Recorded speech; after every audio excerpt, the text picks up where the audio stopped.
Chip. Just for kind of a reality check to get my hands or my arms around this. Pardon me if this is an ignorant question, but when do we anticipate that the legislation will come to fruition in the actual authorities and stuff? Because, and the reason I ask that, and I know there's probably a pretty gray area there, but some of these sequencing questions like that really, right now, we're already 3 years into what was originally laid out. And so the sequence of changes, there's an idea when we might be looking at that legislation, that authorization helps with that, how we Wayne or Jeremiah? And I were just talking about that. That's really kind of hard to predict. It depends. I mean, it depends what this group does. It depends on all sorts of stuff. And then you get a building boost, and as the airline knows, all sorts of things get introduced, and things get set off track. The senator asked that this task force get done with work in September. That clearly means he intends to be working on getting the bill ready to be introduced. And that's all I can say. Jeremiah, do you want to add anything? No, Senator Wyden, the chair of the committee, has much more influence over the timing of things. So, Brian, and then Dawn, and then Glenn, and I see Craig. So, I just want to follow up on Paul and Jeremiah with this question of, authorization versus appropriations, because, I think, as I remember it anyway, everything in the bill, you pass all of it now, it's also pre-appropriations. And, must try to help us that maybe with offshore oil, or maybe create an entitlement program or something. And so, when we're talking about the budget and cutting the budget, it's over some time horizon, which we've kicked around as what is the time horizon we're talking about. It's really more, to some extent, it's more of an expectation for what we think Congress should do within that time than it is the budget of the program. I mean, it could be linked because the agreement could match the timeline and the expectation or not. And the agreement just, in some places, they say certain things have to happen before other things have to happen. And we're going to be out there year by year fighting for appropriations until we happen. And the rest of the agreement is still holding together, whatever that time frame is, whatever it is. And so, I'm intrigued by the idea, but it seems to me that there's sort of a more fundamental layer of it, which is, what are we talking about when we're talking about the budget? Over what time horizon, and the relationship between missing that budget and the big substance. Well, if I could, I think the answer to that is it comes back to the bargain for benefits on the part of the tribes in particular, but to some extent other parties as well in KBRA in terms of what levels of expenditure that go back to the point. I can't remember who made it. Somebody made the point about, it's Paul on the phone, that the fact that some of the aspects of the waivers are tied to authorizations, some of them are tied to actual appropriations.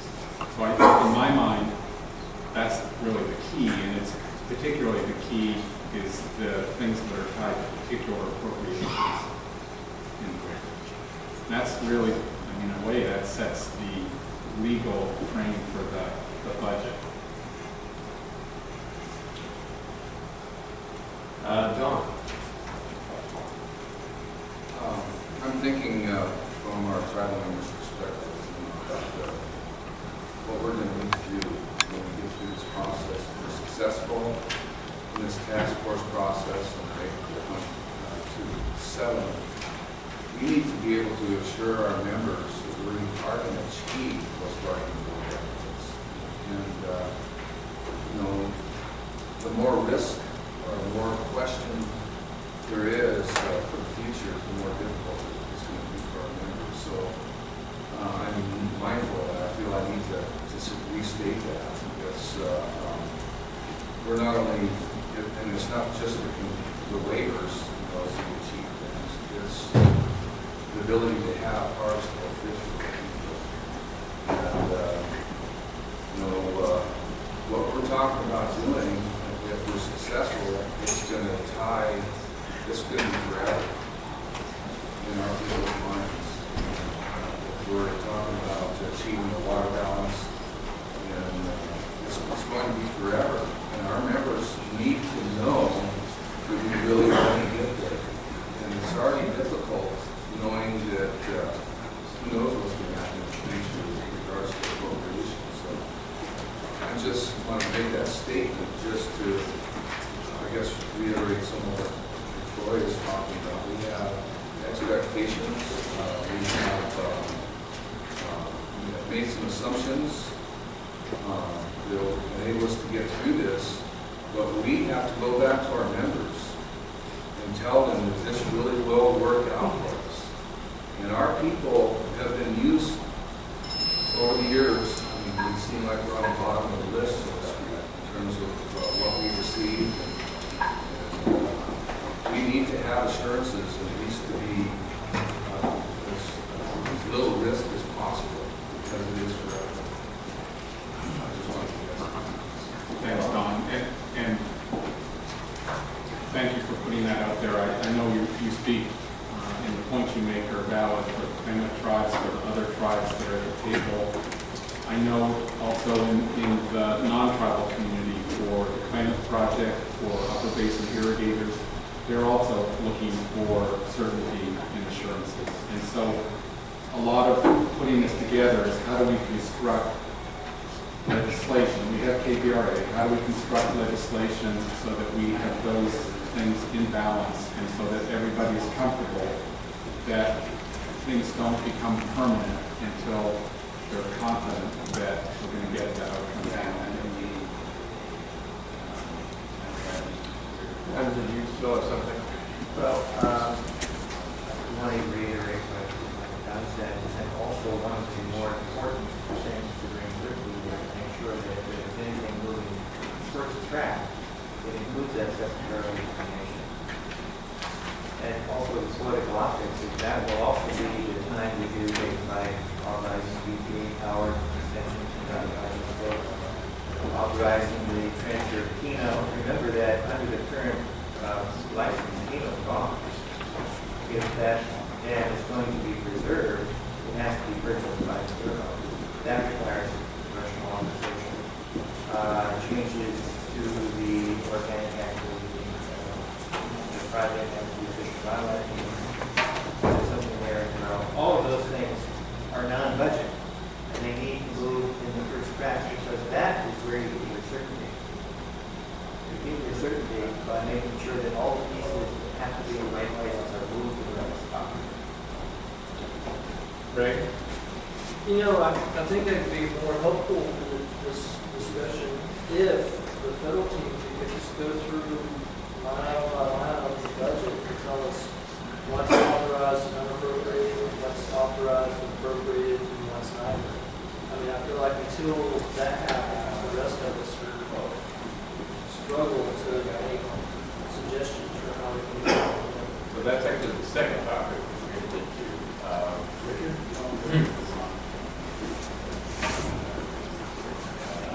Ed, I think we should move to the second topic in order to get into They are starting to know. Introduce myself. My name's Phil Ward. How are you? I'm Kevin. I'm a citizen. You're who? My name's Kevin. I'm Kevin. What's your last name, Kevin? I don't care. Sheriff. I'm just here to record the public meeting. Kevin, that's interesting that you want to speak in a public meeting in the church. Authorization will be in play. Why do we have to record these things? Okay, Phil. If Jeremiah Good day. once it's already authorized to do whatever it is, and we decide not to seek new authorization, then that authorization is not at risk under your program. Right? well, it's not any more risk than it already is to that appropriation process. So Everything here. under this approach, what's at risk is the new funding authorization that doesn't already exist. And then to your point, if I understand it, we're not talking about the non-funding authorization. Those are going to affect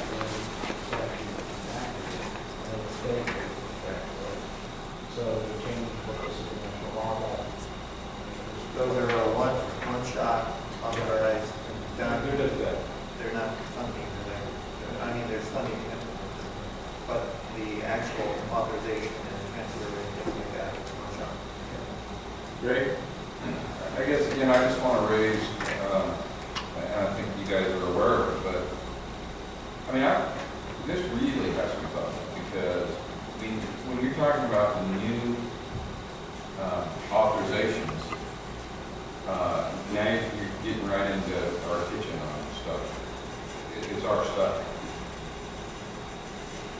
And some of the things that Glenn's talking about, like changing the project purposes and doing these other things ahead of time, I'm not so sure how I feel about that, because I don't know what the back end looks like for new authorization.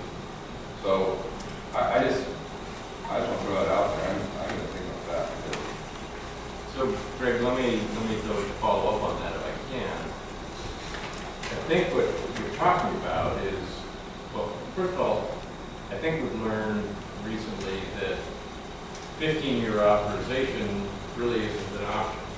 So we're going to, and since we have a long implementation time, we're facing some sort of two-step process anyway, given the congressional rules.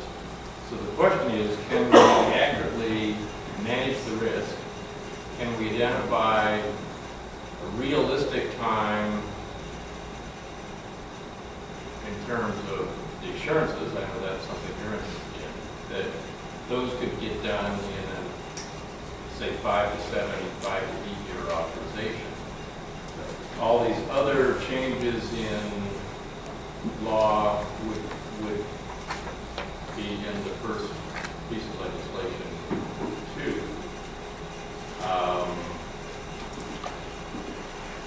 Troy, you had a question or concern about? So I shouldn't interrupt you, sorry. Well, But I want to be as polite as possible. You always are, yeah. The insurances you were talking about, depends on the insurances you're talking I'm about. talking about the assurances for the water assurances in 15.3.4. The 15.3, 6, 7, and 8 depend on a much longer list, which is going to take the 15 years, no matter how we break it. At least that's my understanding. You may have a different. I'm glad you clarified that. So, Greg, characterized that way, I guess, do you think, given that we're getting close to the, and just to put a point on it, that this initial authorization would go through the full list of things that need new authorization, like power, like the on-project plan, like whatever else is on that list that John's going to explain to us in a minute. But does that, do you think we can now, given we're close to having an on-project plan developed, can we come up with a realistic estimate of what that first time frame is to get over that hump? And then there's a longer time frame to get everything done for the waiver claims. Kind of the second major milestone. So I'm going to think about that. I think I just need to roll that around a little bit. But I'm still stuck on, and I'm not sure if the point Richard was making, Paul was making, of the authorization versus appropriation. And I want to say, are we making it harder than it needs to be? That's not the right way to say it, but I still haven't figured that part of it out. We're including everything to call it out.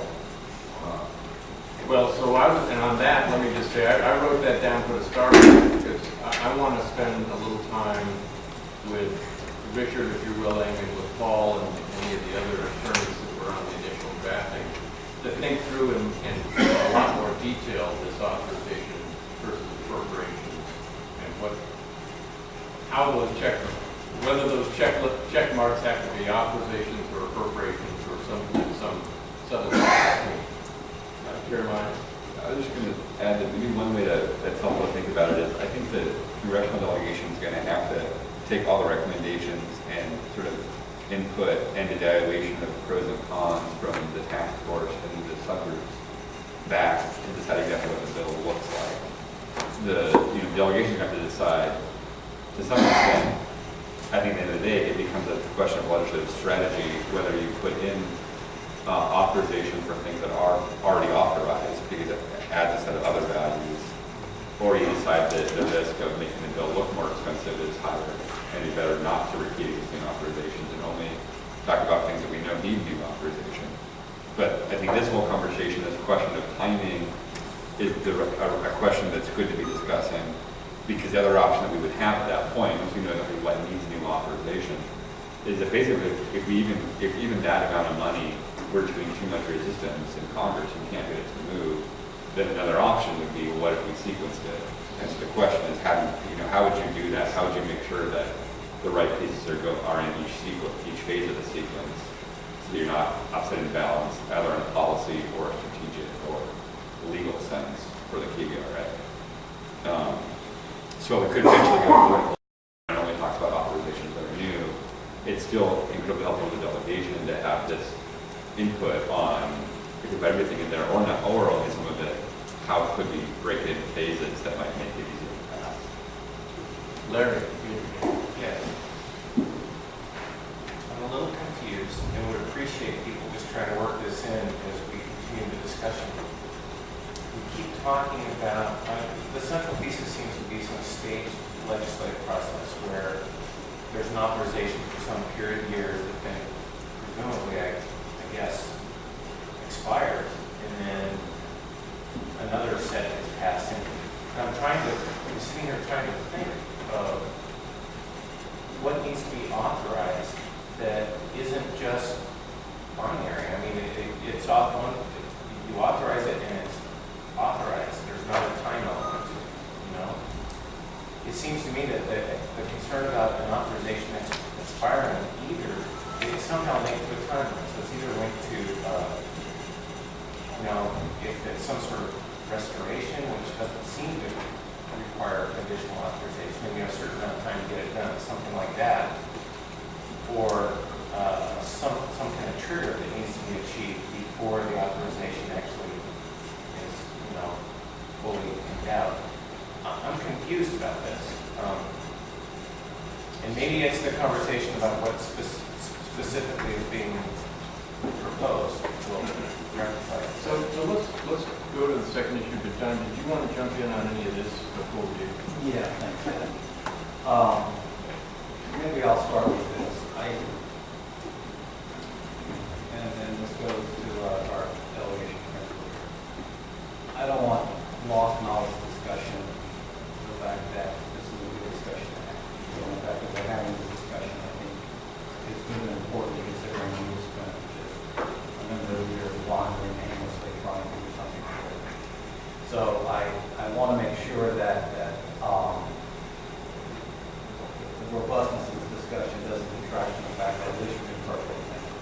And I don't want that lost. And I think we all need to be problem solvers in figuring out how we move forward in a very, very difficult climate. My 2 cents here is if this is something that our delegation leads want to pursue, as Jeremiah said, we put some options in front of them. I feel like the way this would have to work is figuring out a path forward where we are each receiving benefits at an equal level, and we have mechanisms built in so that if we don't have the subsequent enactment, that it effectively undoes all the good work we will accomplish in the first enactment.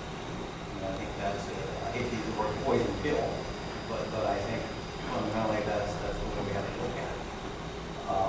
So I don't know what the magic answer is, but I just think that if we've been asked to look at an approach where it takes, I think we have to come up with a potential suite of options that show us moving some things forward, where the upper basin, the middle basin, and the lower basin are all receiving benefits equally, that nobody gets left behind, and that we understand the politics that each of us is dealing with as we work through these issues. So I think that my suggestion to you individually is maybe come up with a small set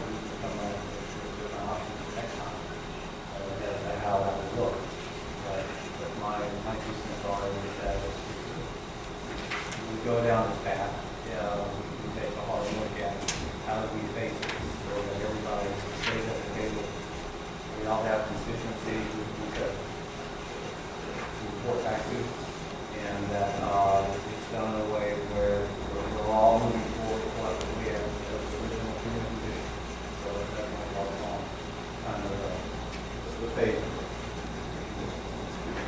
So let's go to the second question of new, and Danny, I'm just limiting this to the work group because we're really on a tight time.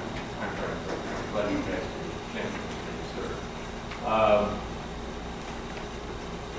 The question Richard raised and Larry raised and others have kind of touched on is, all right, we know, at least we think we know, and I think John Bezdek and his team have actually done quite a bit of research on this, that some agencies, for example, Fish and Wildlife Service, National Marine Fisheries Service, already have authority to do a number of fisheries restoration kinds of things.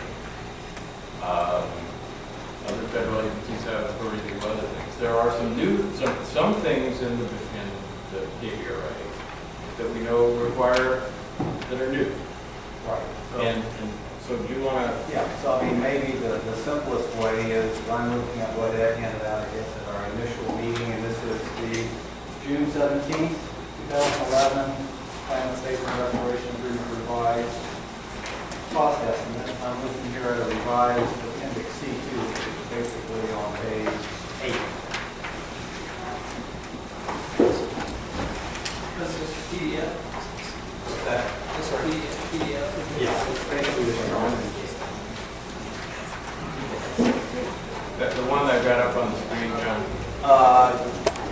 Thank you, Ed. more or less. Yeah, no, and it's actually the, right here, it's the top half. And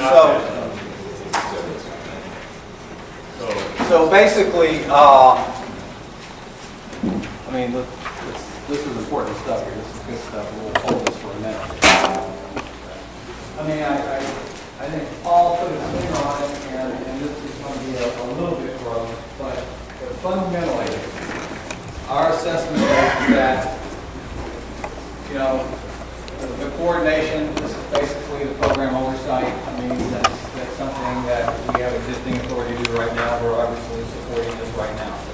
So that's not an issue in terms of authorization. Fisheries. So our position is, and again, this is very gross, but nonetheless, is that fisheries is primarily ESA and other programs, both pursuant to ESA as well as Fish and Wildlife Coordination Authorities. The Fish and Wildlife Service and the National Marine Fisheries Service have the authority to implement these line items. Okay, there might be one or two little gems hidden in there that I have to figure out later. I don't have all of my colleagues here who I'm sure is tickled that I'm speaking on their behalf, but nonetheless, this is kind of where we are here. Water resources. Greg Addington is correct. I think the biggest place where there is a defined need for an authorization would be in water resources. This is a irrigation-only reclamation project. So a lot of the work that needs to be done relative towards making this a multi-purpose project, making this a more fish-friendly project, providing for power authorization. Those are things that show up in the water resources category. Those are things that we do need specific authority to undertake. Hey, John. Yes. Isn't it true that some of the key elements to an off-project water settlement are included there as well? Yes. So specifically, the water use requirement program. Yes.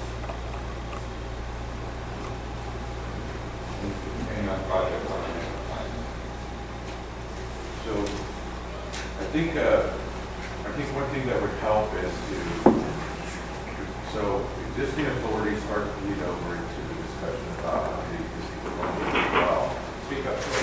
The existing authority discussion, and I think leads over to the existing funding discussion as well. Yes. And that's always been a hard nut to crack, right? It's always been difficult. I think a different angle as we should consider to that discussion is, it would sure be great if, for us, if we had, a reaffirmation, some type of firm commitment to the agencies are going to actually follow the restoration, reintroduction, and monitoring of these other plans. And one of the problems I see here is that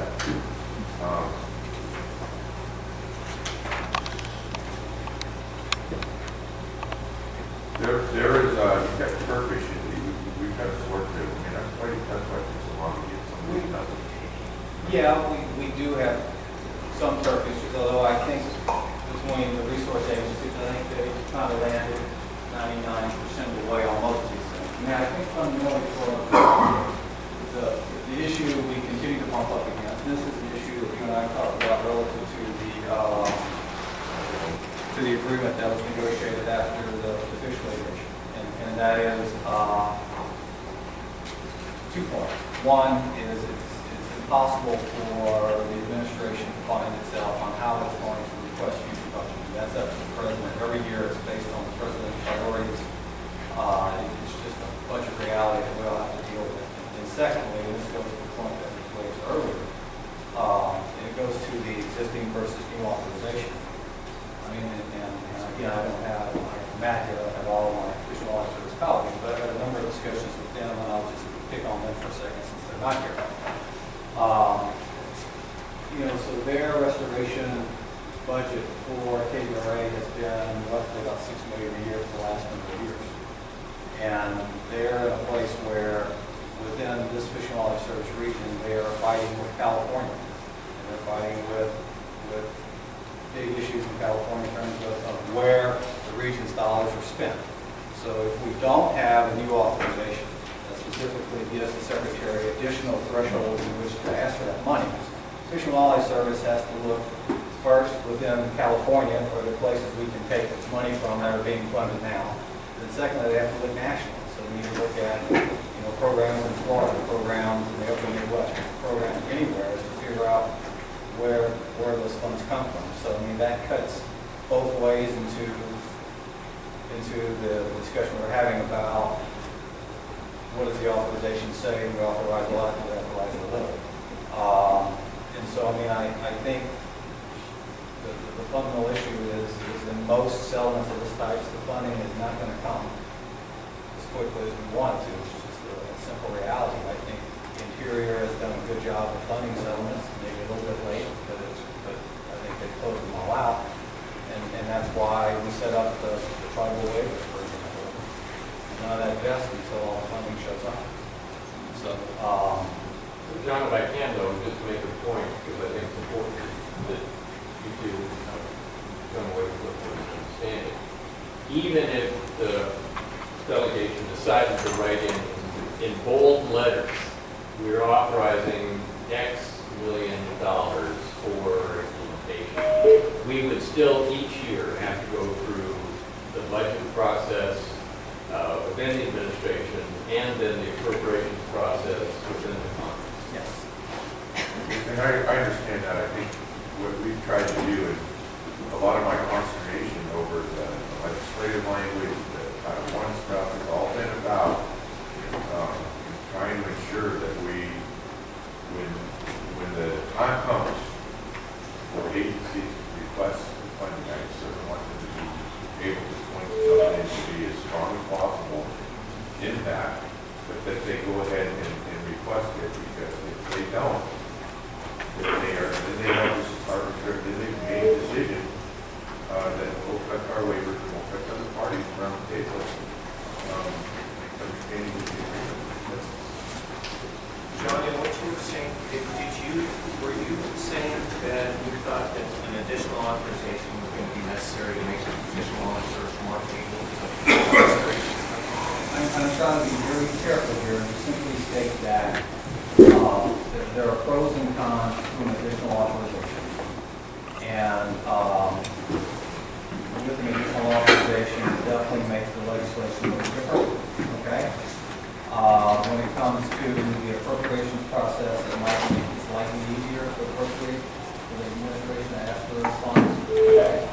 It's just the reality, I guess, the point that I don't want lost in all of this is we're in an era of shrinking budgets and agencies are scrambling, and in order to fund a program like this, we're going to have to look high and low and look at other existing programs. And that's just the reality of where we are. Chip, I know you have a question, but let's let John finish his chart. Question on the phone? So John, the regulatory assurances and tribes programs, do those require So the tribal programs, no, they do not. The regulatory assurances, I need to confirm this, but I believe we also have the existing authority to do that as well, because the regulatory assurances is in the context of a general conservation plan. So, that's good. And the only other big piece in there, as you can see under this schedule, 19 and 20, those, as I recall, are for some sort of screening system, so when fish are coming back, we don't have fish going into irrigation canals. But I think the federal agencies have implemented those kind of programs before. I think probably Coordination existing authority exists. So just to finish this point, if we were to focus only on the costs associated with new authorities, it's I don't know if it's all of the 257 million, but it's a big part of that total for the 15 years for the water resources program. Does that include power programs? Our program is in there too, and it requires new authorization. So looking at the more detailed breakout, it basically has 66 on project water plan, 70 long-term plan.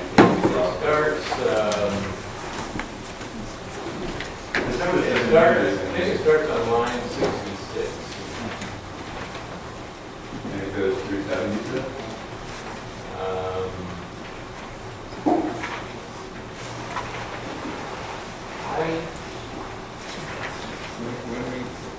What are we talking? I'm looking on the detailed chart that you can see up on the screen. And, I think the water program may run all the way through the emergency response. And I think it also No. It is 70. It is 76. 76. So it's There's two numbers. I think so line Line 77. line 7. No, line 76, number 75. So through renewable power program. What about drought plan? That's down. We'll leave with it. There is an implementation. The drought plan is also part of the water resource program. No, that's right. So let's say it runs through line item 79, spreadsheet line 80, and that total is Actually, Ed, I think it goes all the way down on this spreadsheet, the line number 90, I think that's right. because we have the real-time management, meter and flow management. Yeah, and it doesn't move Yeah. the And a lot of Those aren't authorized? Huh? Those aren't authorized? Yeah, depends on how much. a lot of these things really are, because the drought plan is already. I'm sorry, what line are you talking about? 89. So what was the lead question leading to? This is generally what the activities in the water program are.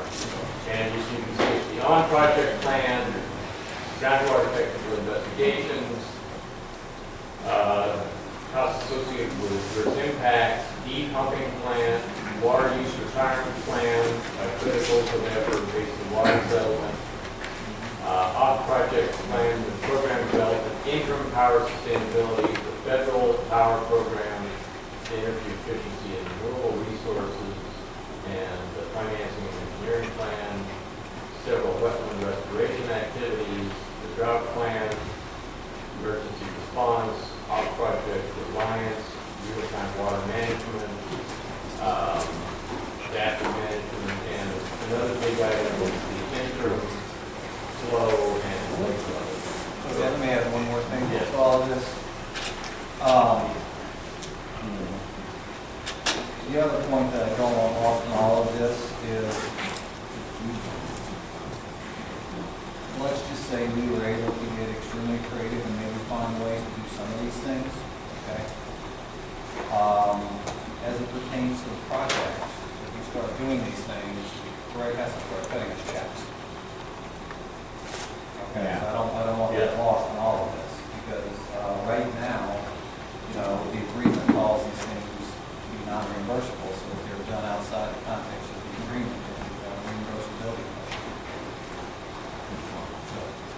Thanks. So sort of a twist on whether there's an authorization there or not there. It's not that it's whether by authorization. But if the authorization dealt with the reimbursability issue. Richard and then Craig. I want to do it. All right, thanks, Paul. Now, let me try this as a problem. Statute says, the bill says, point one,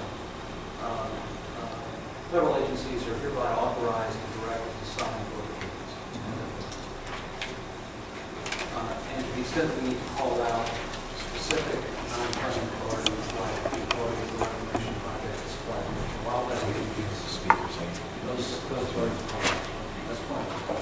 Point two, we put into a congressional speak, Congress recognizes that funding authorizations already exist for coordination, fisheries, regulatory assurances, and tribes.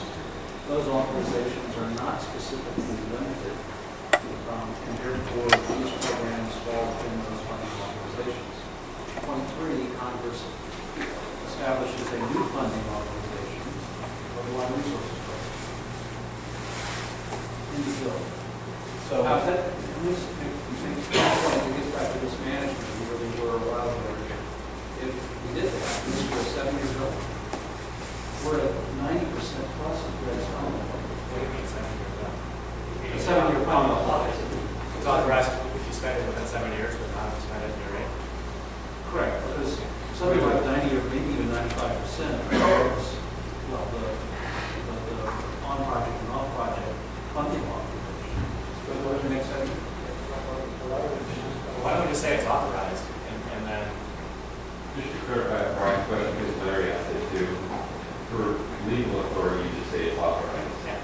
For spending authority, what the Congress is basically saying is that the appropriations committee allowed to appropriate money in these 13 years. So what you say is, you know, it's like 14 or 20 or whatever you want to say. Friendly amendment, I think looking at this picture, get the on-project plan, which is bad in the interim stream flow, two biggest parts of that program. You need probably 8 or maybe 9 years through 2019 or 2020. Is through 2019 that total 232 million is through 2020 it's 246. I'm still, I guess I'm making a simple point, which we were sort of leading to the discussion anyway, that most of the 798.5 appears to be covered by existing funding authorizations. And second, the new funding authorization for the Water Resources Program is mostly filtered in the first sector. I guess my question to you is, would the administration have a position on does have a position, would it have a position on shoehorning all of these programs under the existing funding authorizations so as to reduce our budget score the agreement? So I wish I could find my colleague Bill Lindsay, but I can't. So with that said, you know, I personally have been thinking about something very similar to what you just laid out. A bill that says Congress hereby approves climate agreements, authorizes and directs the Secretary to implement climate agreements. Something that says Congress hereby directs the appropriate Secretary of Interior, Commerce, and Agriculture utilize their existing authorities to the maximum extent practical for funding and implementing the climate agreement. And number 3, Congress hereby authorizes the following sums to complete implementation of the climate agreement. And do it just like that. I mean, that's something that we thought about it in period requirements.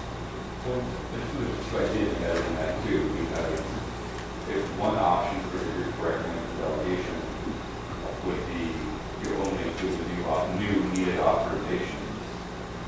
Those are already being several parts of the current budget that isn't really separate from what and also needs to be paid. That's why the first sentence question, so if you get, I'm getting some notes. People are having a tough time hearing this. Can we have extra? This is what we had. That's what we have. Okay, I apologize for those on the phone. We have a Polycom, but it doesn't have any satellites, so I'll just ask people to speak up as much as they can so folks on the phone can hear. Right? So, I understand everything here, but I think it seems to me like the problem was when OMB did the analysis the first time around, they don't do it this way, right? They didn't look at it and say, well, all this stuff's already authorized, we're not going to count it. So I don't understand how you, it seems like our problem has been convincing OMB or having an OMB analysis consider the fact that most of this stuff can be implemented under existing authorizations. And even if all we did was had legislation that said go forth and implement the climate agreements, isn't OMB going to have the same analysis they did the first time and we did the same place? I don't think OMB's ever looked at that issue, Craig. I think what we've been round and around with OMB about is base funding, which is a slightly different issue, is how much are we currently utilizing the existing authorities we have? That was the question that we went back and forth with OMB on, not what would be an administration position on a bill that basically says utilize your existing authorities to the maximum extent possible. So I mean, I think just fundamentally OMB's issue is going to be similar to what I think a lot of folks in Congress's issue is going to be, and that is how much does this cost? I think while there are two parts to that conversation, one of them is how much does it score. I think how much does it score versus how much does it cost are not entirely the same thing all the time.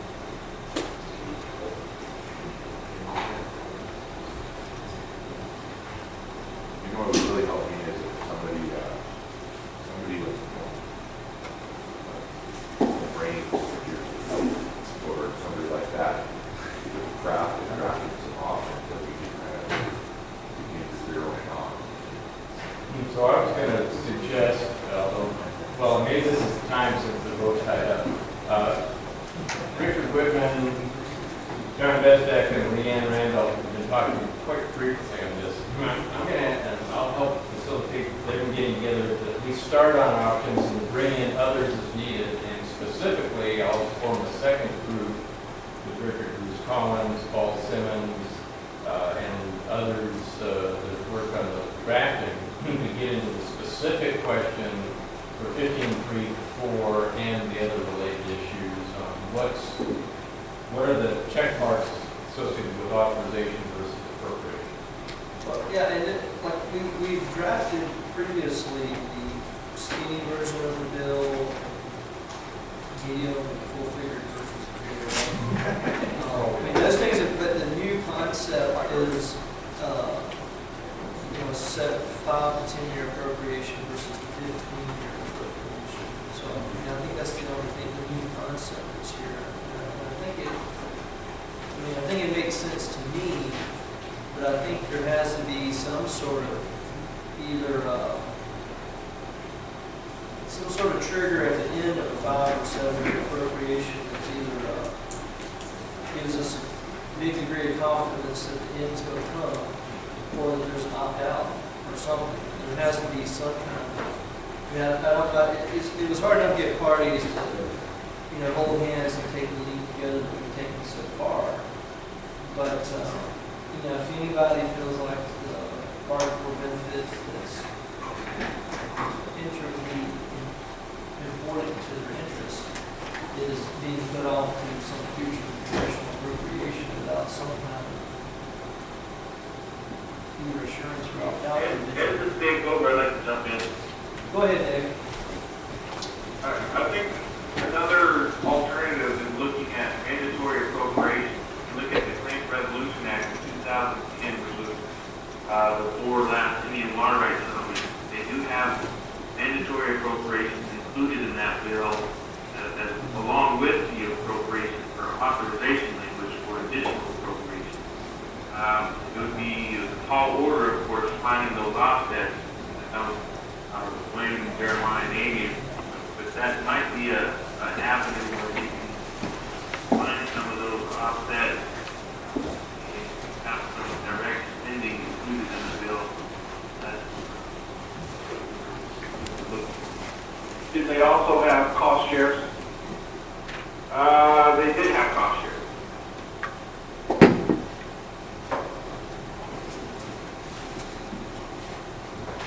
Hey, it's Paul. Yeah, Paul.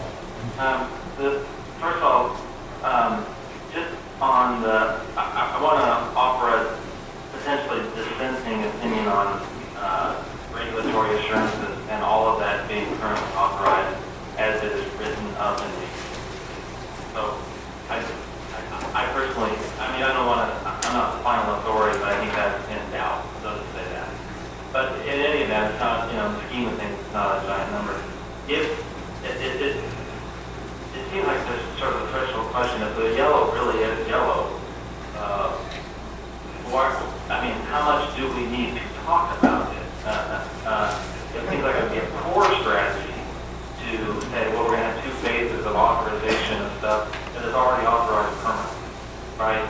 And in terms of the sort of annual challenge of getting the appropriations, I think everyone's understood that from the beginning, and I think, in fact, there's language in the agreement required by the Department of Justice that just basically says this doesn't mandate federal agencies, do anything on a year-to-year basis. We just have to basically be political every single year and unified that in terms of the strength of the group. But if we just focus on the items that we're tentatively thinking lack authorization and saying, well, arbitrarily instead of 15 years, it will be 8 or 5 or something. I don't think that's a prudent way to think about it, and unless you simultaneously think about the dominoes that do or do not fall if certain things happen. And that's just, it's not part of the discussion that we're really having. I mean, I realize the notion of, quote, bargaining for benefits of one party, or a given party may be part of our discussion. There's a cascading effect, and I think any number of unintended consequences that aren't being thought about take that approach. And if we were to do this today, it may be, someone may say, well, shoot, instead of making it $257 million over 15 years, let's just make it $257 million over 8 years. Because that would, we can find a way to do that. Because if we're reliant on a subsequent authorization, something isn't going to get done. And that something may have any number of implications in terms of all the years that turn or don't turn based on all the contingencies. But you talk about the off-project settlement, for example, or the off-project 30,000 acre feet. I mean, would you fund this to the point where you have 1,000 acre feet? And what would the implications of that be for a settlement? How would that play into things that might or might not go on in the adjudication, and on and on and on? So I don't know what I'm ultimately saying, but I'm just saying that the overly simplistic approach that involves just breaking it in 2 is way more complicated than that.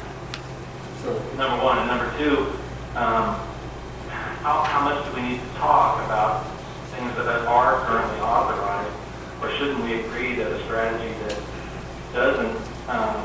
doesn't require us to carry baggage of those items is the right strategy?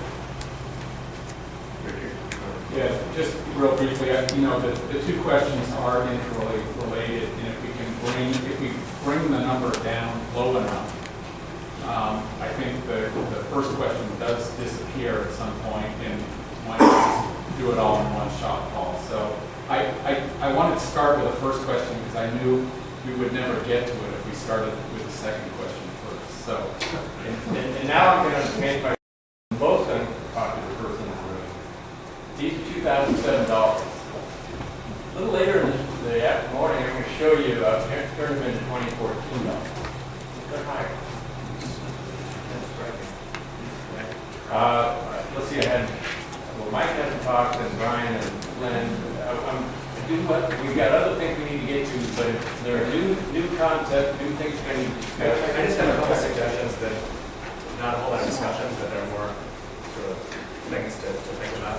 Mike, why don't you pull this over, Mike? Okay, just a quick point, and it goes down something that, just an observation based on what Troy said earlier. I think some of the purpose of the authorizations is not necessarily to get authorization with regard to CAD. And maybe one of the first two bullets that Richard mentioned, put that into one piece. We're going to authorize these programs, or that they're already there. To me, it's almost a reminder of the administration, to the administration and the administration's future, to appropriate that money. It seems to me that it's an additional expense that the bargain for benefits are going to happen. We know it's already authorized, but if we put this in here, if we mention it again, it's a reminder that each year, you guys better appropriate these dollars because we have bargain for benefits in our settlement. I guess I'm wondering, is there another way to accomplish that? I don't know the answer to it. Well, I think one of the ways is 45 parties continuing to stick together and work through the annual process. Are there other documents? Because I think that doesn't frankly help, won't put our colleagues in DC on the spot, but I think that probably has a more relevant and certainly contemporary impact than an appropriator going back and just reading the language of the authorization. I don't think that happens very often. So there may be other means to accomplish that need, which is very important, that strips some of the baggage off the thing we're trying to do. Right. Okay, so just a couple of suggestions and maybe an observation. So the first one, this is probably obvious, but we're going to say it anyways. I think it would be really good to have. Speak up, please. I think it would be really good if, in this exercise of the scoping, if we can, engage our congressional staffers in the room more, because they know more about this than we do, and they're going to be reviewing what we give them anyway. And some of the things we've talked about here, I imagine folks out there may have advice on even now, and certainly will once we start coming up with stuff. The second one is, I would suggest that as a group, we try to get a little bit more clarity on the problem that we're trying to solve here, and specifically on which budget we're trying to reduce. I've heard at least 3 and maybe 4 different budgets that we're talking about, and they have different numerators and denominators, with different dollar signs and different time frames. There's the total cost of the project, which is what we think it costs before people check the box at the end of the session, and you're at 15.346. And that's the big number, and the time frame is long. And to some extent, the longer the time frame is, the bigger the number is, because some of the annual cost of it. There's the other suggestion, which seems logical to me, focusing more on what hasn't been authorized before, given that we're going to be having the appropriations process, and that's a much smaller number. We can identify what that is. There's a third score, at least I think it's the third number, which is going to be different, which is going to be what CBO says about it, which I don't think is going to be just reauthorized numbers. I think it's always a 10-year time horizon. Maybe somebody can explain how that works. But I think that's, the 10-year cost, but what we think is actually going to be happening based on the trajectory of the proposed program or something like that.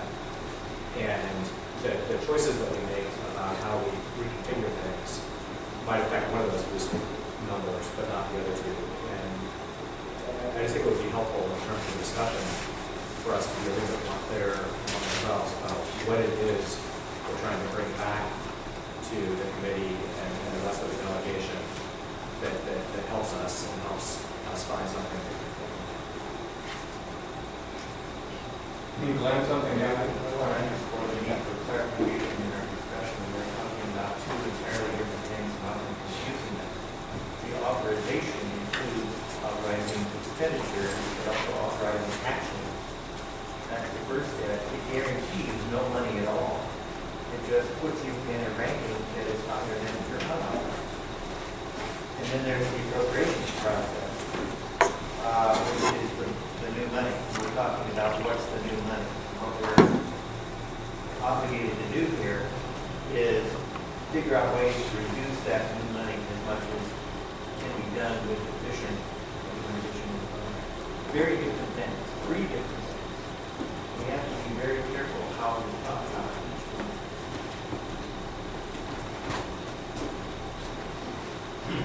All right, anything else on, we may come back to this, but basically. Yeah, just something I'd like to offer is that when we were passing the Cal Fed Delta budget for the authorization in 2005, we had the same issue where the currently authorized activities far exceeded the need for new authority. If we got it down to 4 items, I think, that needed new authority, and we just had 2 sections of the bill. A recognition that here's all of the activities that are very important to make this work, and they're already authorized. Here are the limited things that need new authorization, and we're going to cap the amount that the federal government can spend by X amount. And then to get at your issue was there was a requirement annually to have a cross-cut budget.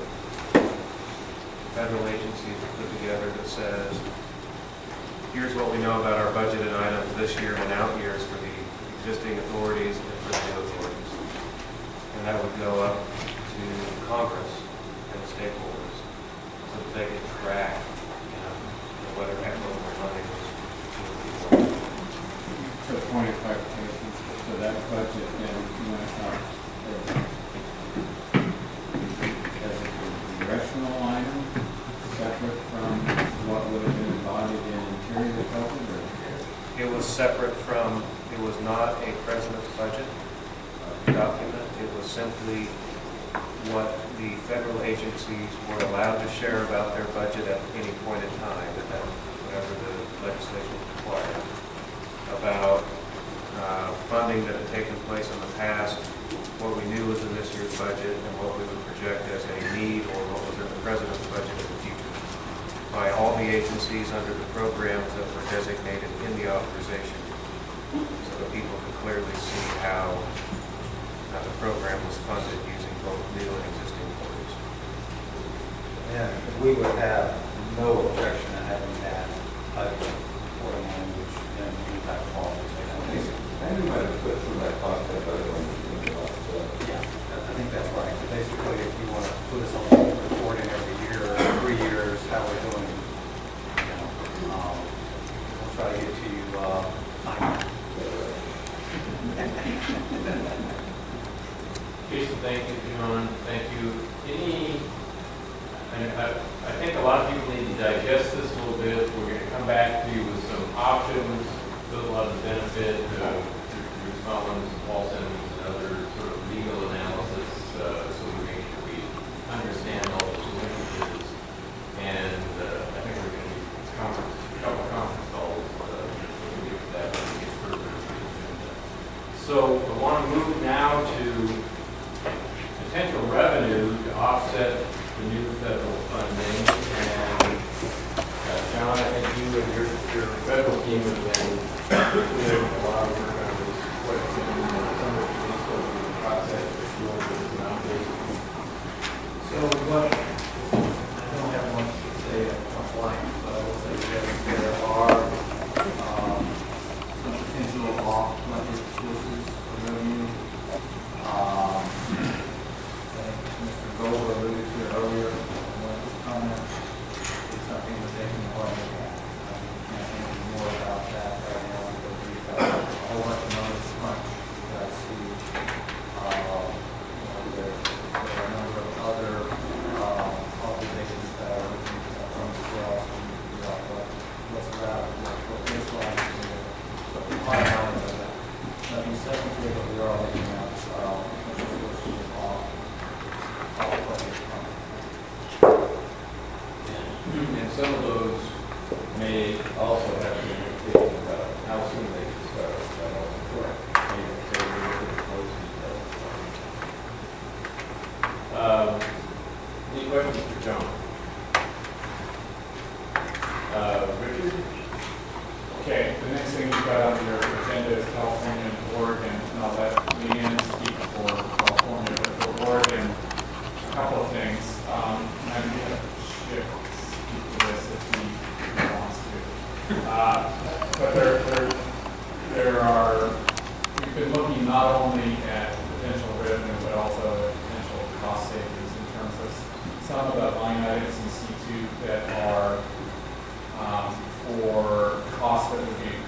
by the state of Oregon in terms of reintroduction of salons in the Upper Basin. So if you want to, just at a high level, talk about that piece in terms of potential adaptations of kind of existing kind of hatchery. Yeah, some of the stuff that we look at, just to run off some efficiencies in terms of what we originally laid out and what I had put together in the original state two was a new facility. And we've taken a little harder look at that based on some modifications to the recent facility for conservation hatchery, just to specifically look at some savings. We haven't finalized that, but look at some savings that we can do to some of that hatchery. There's promise in that will be basically utilizing our existing facilities. Still needing some money in order to make those modifications. We're still pursuing some of that.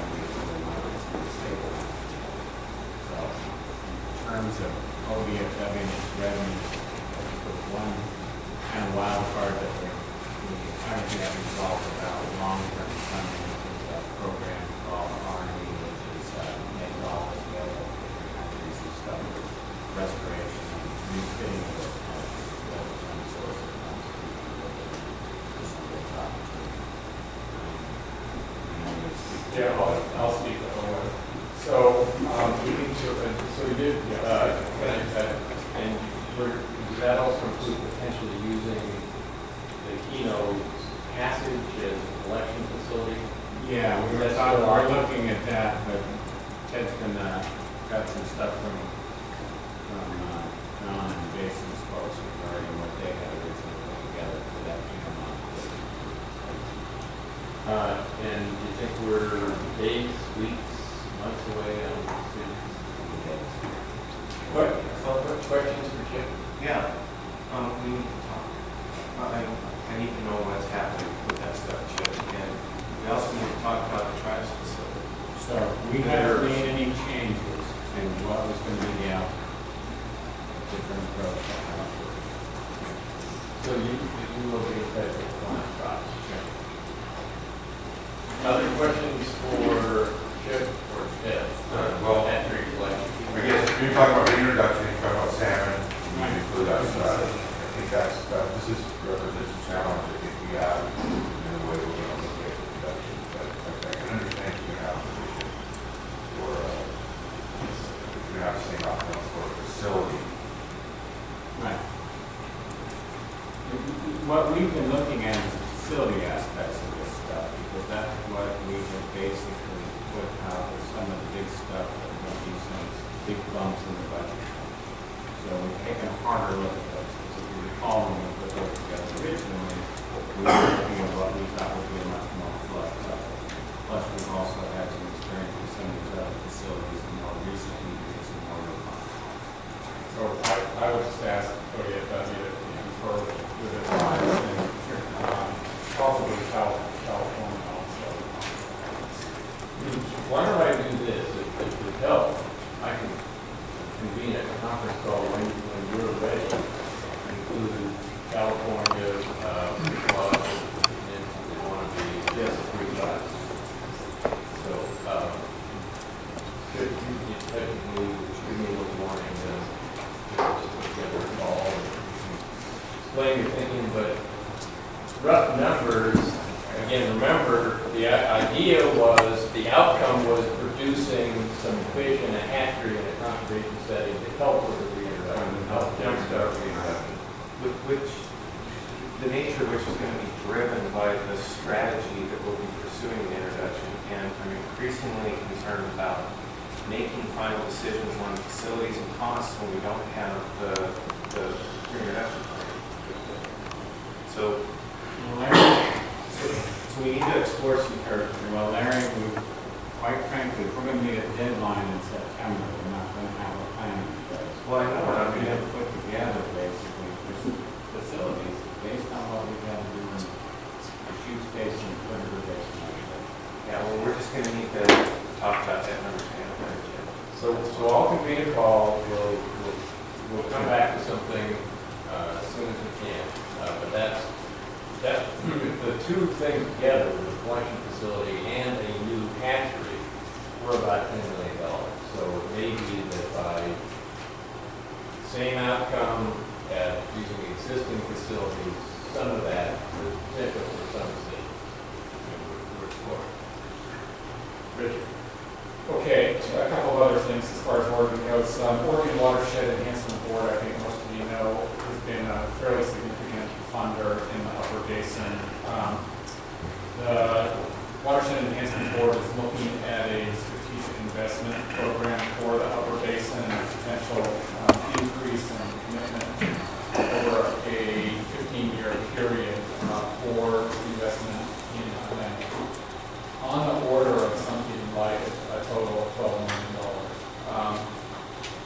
We're still working on that. That's not a final number, but there is significant interest at the agency level and board level in a new strategic investment in Upper Klamath restoration. So that's one other piece.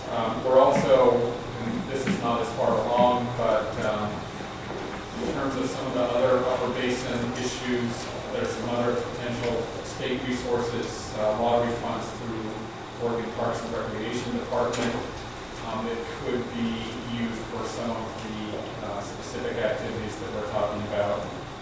And then finally, I'm not in a position to obviously make any commitments today, but there is additional long-term lottery bond revenue that's becoming available in the state of Oregon over the next 10-year period. And frankly, depending on the outcome of all of these discussions, including discussions with the state of California and the federal government, there may be some interest in the governor's office in looking to that as a potential source of funding for, again, Upper Basin restoration or water use retirement program costs. So that's what I've got to report today. And you can continue to refine those numbers, but the 12 million over 15 years seems like a number we can start factoring in a little bit and maybe more to come. Questions for Richard? Leanne? Yeah, so in California, we've been looking at possible additional funding. We're still, we're still trying to figure out if we have any additional options. But one thing we have talked about with the administration is the question that we've been asked a few times about, assuming the water bond goes and provides the funds for removal, if there are any excess funds, can those be used for the restoration and monitoring program? And the administration is supportive of doing that and making sure that as, to the extent the water bond is renegotiated, that flexibility is in there and we can use excess funds for those programs in the out years. But of course, that depended on, the bond going, bond use, et cetera. But we can at least look at those for potential use of restoration. And then we're still looking at other sort of possible sources of program as well. So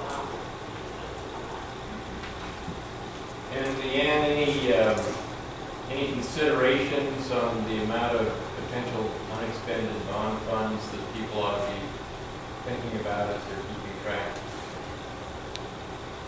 well, I think obviously it depends on what the cost of the removal is. I don't think that there's going to be interest in sort of spending every last dollar if the removal costs are as low as some of the most probable estimates say. So I suspect we'd probably be looking at some kind of overall cap, probably a $15 million range, if we were fortunate enough to get to have that much money. Questions for Leanne? So that's good news, Leanne. Thank you very much. That's a very promising breakthrough, and I also understand that there's been quite a bit of progress lately. An expert on discussions about that water bond and making it just maybe a little more focused. Do you want to say anything about that, or there may be others around the table that have been following that? Leanne? I don't have much to add. I mean, I think the administration continues to be supportive of this timeline in the bond as the conversation starts to coalesce. And we've had some good discussions around the legislative leadership about the issues. Our conversation. Thank you. The foundations. Oh, Richard? Go ahead.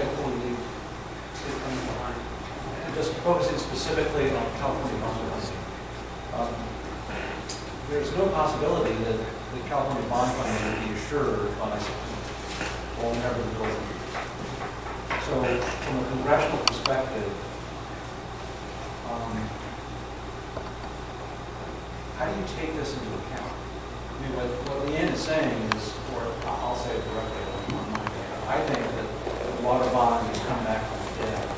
And there's a possibility that it might move in 2020. But it's not going to happen before we introduce the legislation. So how do you get that? I can't quite hear Richard. Can you project a little bit more, Richard? You're going to try to. Leanne, can you hear me now? Yeah, that's right. I said that I think that the water bond is coming back from the dead, and there's a possibility, a reasonable possibility, that it will be before the voters and even approved in 2014. Possibility. My point is that it's not going to happen by September, or hopefully by when the legislation is. And my question to Wayne and Jeremiah and Amy was, how do you take that kind of information into account in thinking about the budget? Federal. Well, when Senators Chief of Staff and I discussed this last week, of course, great interest in being able to do what Leanne described, but we haven't talked about exactly how that will work. I think the biggest Yeah, thing was, I think Richard's point is really okay. There's a lot of ifs in that.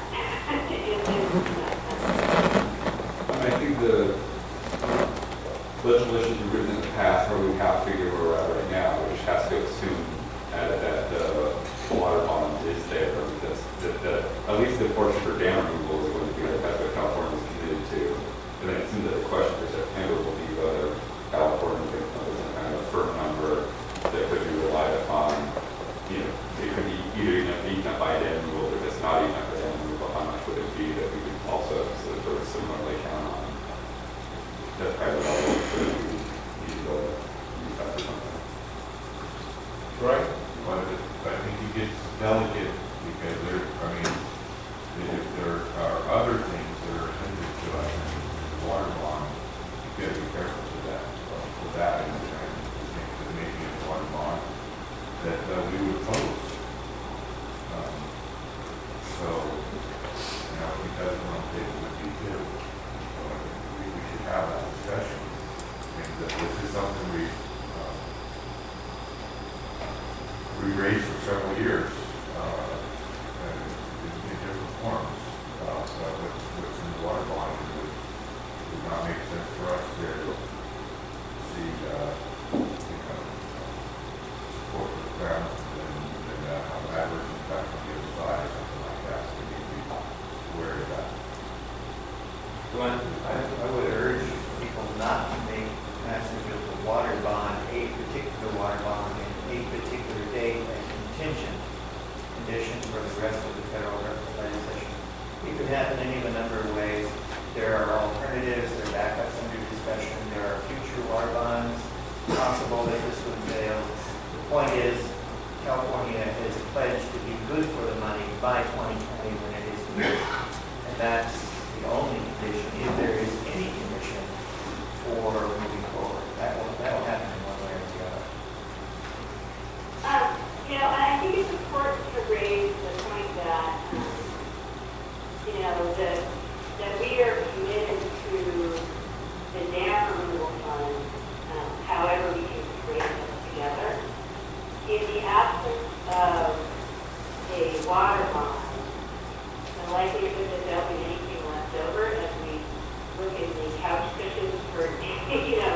initial design to pull together the dam removal fund. It takes a lot less likely. So that's why I want to be careful and kind of say, the possibility of, right now, the possibility of an extra pot assumes that we have a mechanism to get our full transition. If we don't have a water bond and we are kind of figuring out alternative ways to actually get the dam out, it's going to be really challenging and darn near impossible, right? Also, on top of that, come up with additional funds for restoration. So our first priority is going to be living up to our commitment to fund our commitment for the Thanks, Leanne. Craig? Well, it should be fair to say there are existing programs and projects at California Department of Fish and Wildlife that are consistent with the KBRA that can be counted. And those are continually appropriated. Wasn't it good to get that thing discounted as a part of the local? Yeah. Because it's the, most, Fish River, yeah, or, yeah. Wildlife Conservation Board. Company for finding, I appreciate credit for it. I mean, I don't know how much money goes to different water structures, efforts in our neck of the woods. California should be credit for some of that. And I think that's an example of, I wouldn't say it replaces what we're talking about, but it's an example of California has brought a lot of resources and continues to bring resources to the table. Troy, could you work with Gary and Leanne on that? Go ahead, Leanne.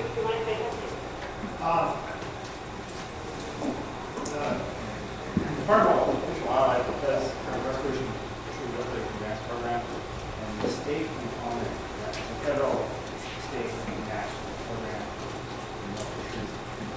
the state component of that, we spend on average about $1.2 million a year on restoration efforts in the moving world.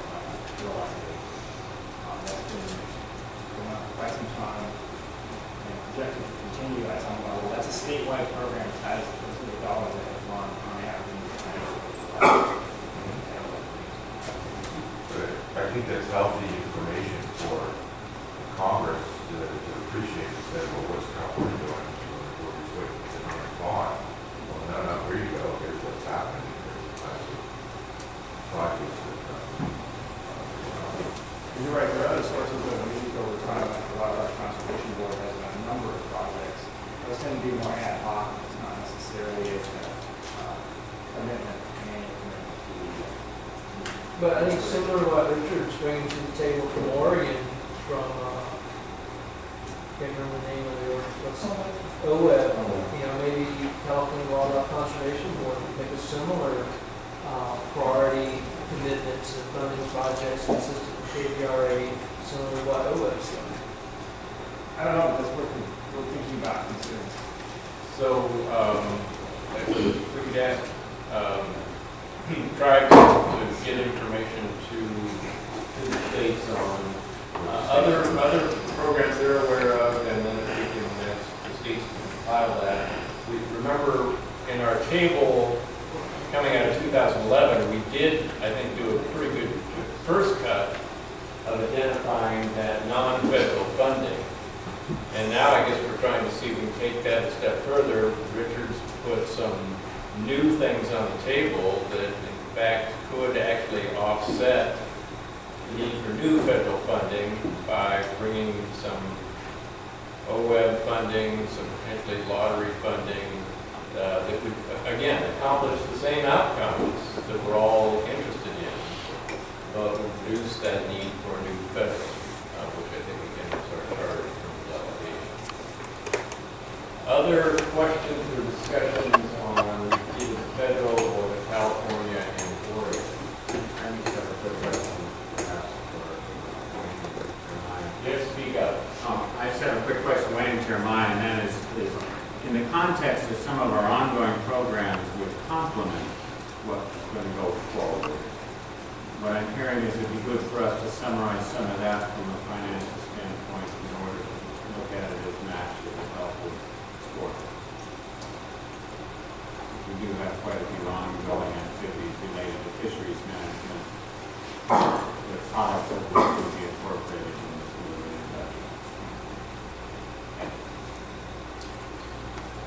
So let's kind of talk about where we are.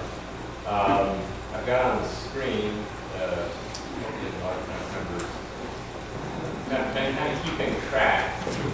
The first column in 2007 dollars, those are the numbers from the discussion between Reclamation Commissioner Connor and Chairman Wyden at the hearing, where the 800 million was the KBRA revised estimate was actually 798 up rounded. The assumption of about 250 million existing, so we had a number of 550 million in new federal funding. I think many of us remember that conversation. But I'm also hearing from our friends in the delegation that we really need to be working in 2014 dollars. And so that's why I didn't be the bearer of bad news here. So with some help from Interior, and these numbers are still not official, and don't memorize them, but at the inflation factor used by the federal government, the 2007 moving to 2014 is around 900. It's not a 15-year. These are 50, these are still comparable 15 years old. The existing has been reduced because of the sequesters. So, now maybe that'll change, but that's the current estimate.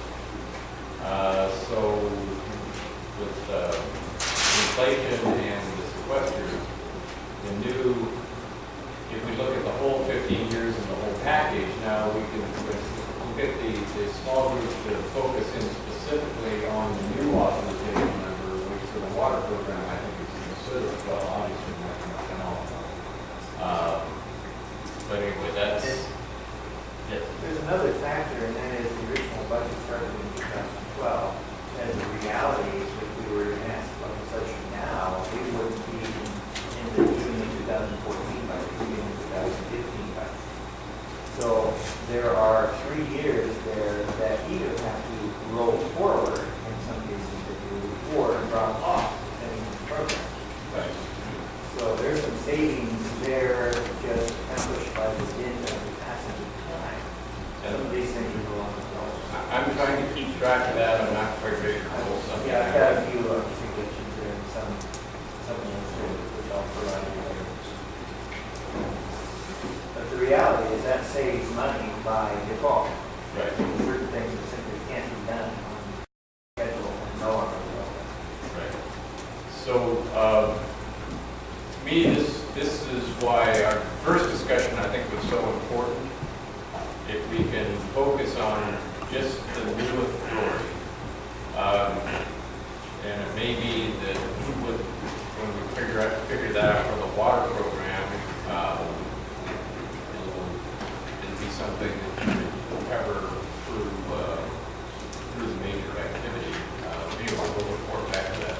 I did skip over something in the agenda, and I apologize, and that was a report from the foundations, because I guess we do have some initial news and maybe more news to come. Richard or Brian or Mike, who's going to pick it up? Several of the NGOs are having discussions with foundations regarding possible contributions to our budget. You'll recall that KBRA establishes a trust account where any such funds could go.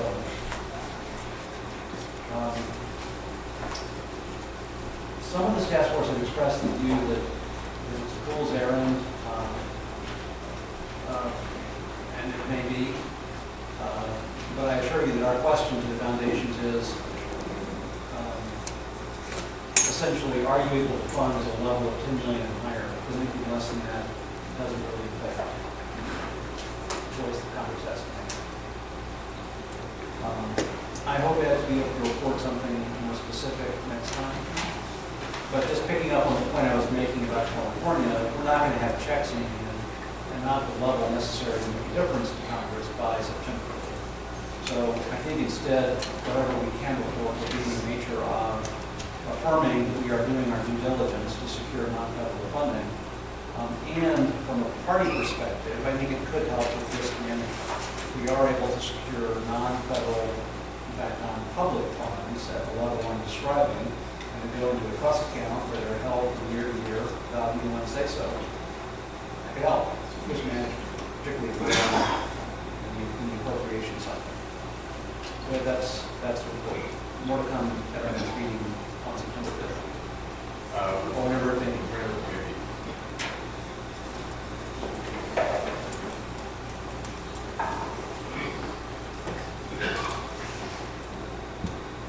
So let's move to the cost reductions, where we know that Oregon's taking a hard look at the reintroduction plan. Are there other activities in the fisheries program that we need to get a small group focused on? Again, just refreshing our memory, when we did the 2011 review, we went through, as I recall, and looked at a lot of detailed assumptions down to how many stream miles of riparian habitat we had, how many acres needed to be treated. And with those metrics, we applied kind of the standard cost per stream mile or per acre from similar restoration programs in the basin and in the Northwest. So we've gone through that, and I think for many of those programs, if we were going to make reductions, we'd just really be saying we're going to treat less ground. But let me ask and see if anybody from that process thinks that there's more fruitful area to explore in the fisheries program. Well, the result of the last go-round was a very significant reduction in those budgets. And I'll remind people that for the upper basin components, that the elements in that restoration program are going to be the building blocks, very important building blocks for any potential off-project water settlement, which has been identified as one of the other prerequisites to legislation moving. Something else, pretty much in know it.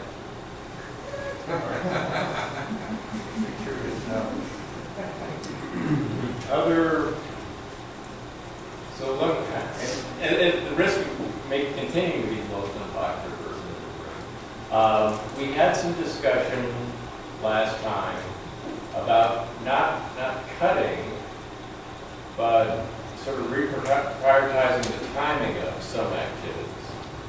And at least some of, I think, we did make some of these changes in 2011 and actually cut some things that weren't riparian habitat focused. But is there any point in getting the fisheries managers to look again at, especially if we're going to go with an initial authorization and a second authorization, focusing initially on the riparian habitat work with some of the uplands work following later in the process. Yeah.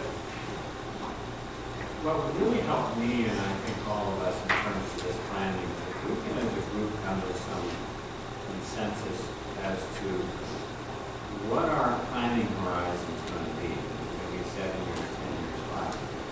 And then we can sit down and strategically approach how we do the different aspects of these programs in a much, probably real way. I certainly know with regard to the reintroduction, there is some timing associated with dams coming up that are a priority. Depends on how we structure that planning horizon for implementation.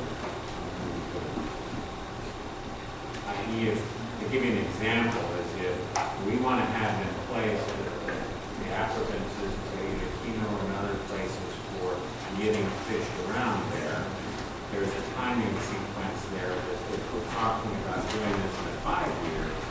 we would be building those much sooner than when the dams come out, in order to have in place, we're only talking about a 5-year budget. So that's kind of the thing that I think we conducted this month. And I'm hearing actually from the discussion that it sounds like, as Glenn stimulated, we're probably really not looking until 2015 for the actual dollars into the federally funded. You're right.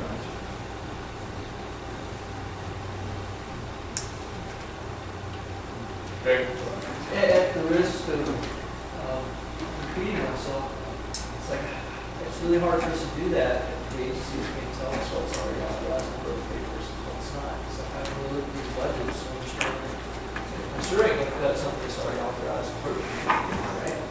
So it's really difficult for us to look at those budgets and figure out what we can do with them without understanding line item by line item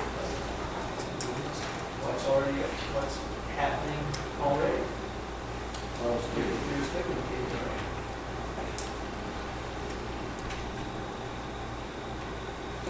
Other thoughts on that?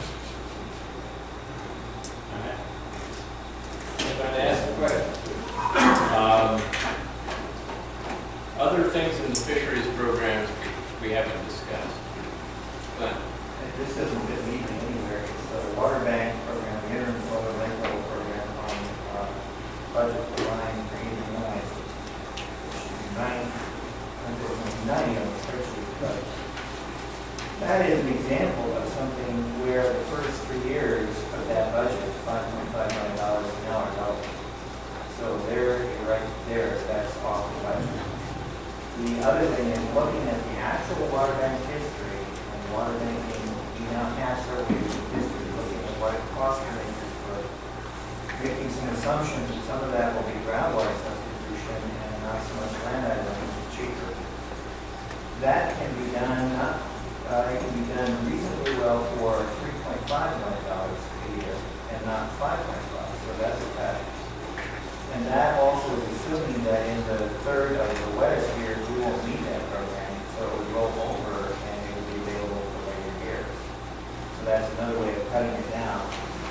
What you wind up Glenn, before you go cutting everybody's programs, maybe you want to. This is my program, and this is You don't, one of the you're most not important even, things you're for not. us. So you're And I saying think that that's land right. acquisition is cheaper than groundwater function? No, just the opposite. Okay. And I'm using Holly's figures from the. And so the funding, I'm trying to get a budget estimate here. well, the plan, the Now, write other, this up. other piece of this, as you recall, in the KBRA, unexpended funds on this line item can become available for implementation beyond project plan. Right, and that would serve the same function. And would serve the same function. So we don't know yet and won't know by September what the budget is for the on-project plan.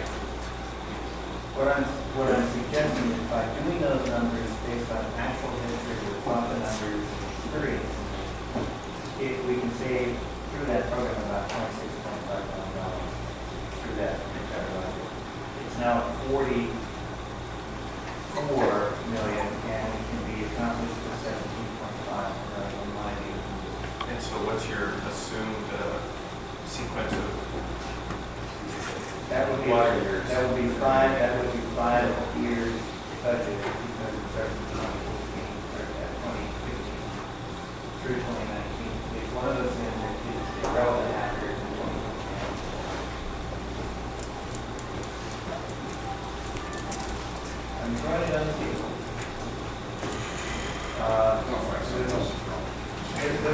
The reality is that that is one of the things that because of the tax program trims itself.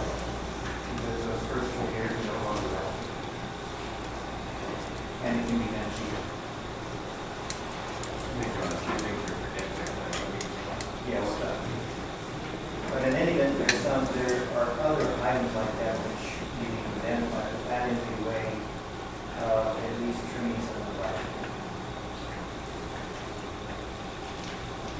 Greg, this isn't really a cut discussion, but I know you were calling others making progress on the on-budget plan. And And I'm assuming that's still aimed at meeting whatever targets are needed for 15.34 by 2020 or so. Will we see anytime soon that budget and how it needs to be sequenced so that that work can get done in the right time? Check.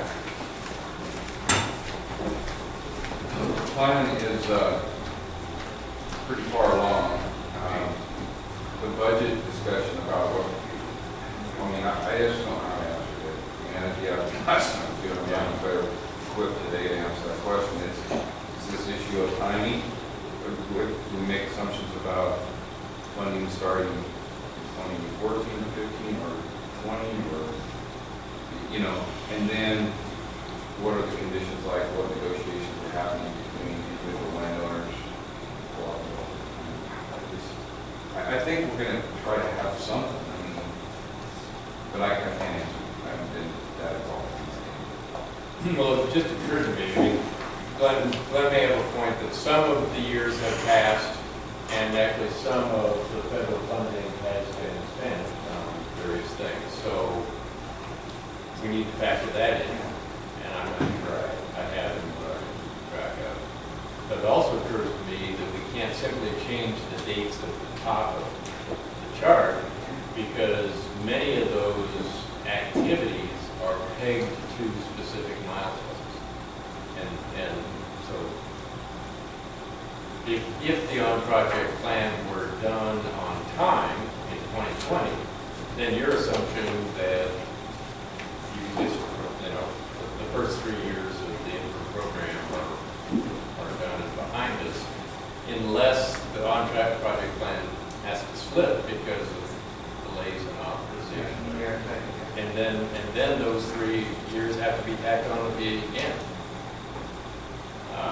So those are. And Paul, just to chime in on that, so the question is going to be, in reality, does the on-project plan implementation schedule shift to the right? And if so, does interim thing shift to the right also?